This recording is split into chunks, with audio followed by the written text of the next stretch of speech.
So I have a question. I choose say Jamaicans get trouble and unruly enough to be themselves and them something, eh? Me I wonder. Because I'm telling you something. If I one thing about a Jamaican, you see when we touch an embassy or touch an airport, especially when we reach immigration, are the best behaving people in the world, Not even gentle Jesus, meek and mild. No be better than we. A Jamaican, we turn up in the hot sun at the embassy without a complaint or a murmur. Because we don't want them take away the little visa we possibly can get.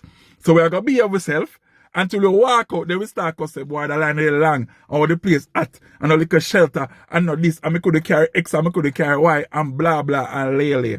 And the next thing is, when we reach immigration, especially US immigration, we are the best behaving people, because we don't want them to drive you out of the line, and shame go take we, and then go pull we in our room, and interrogate we, and dig we up and search. We don't want that.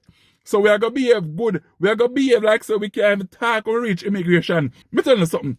Jamaicans are good behaving people. We just know when to do it. We must behave on ourselves at all times. Here?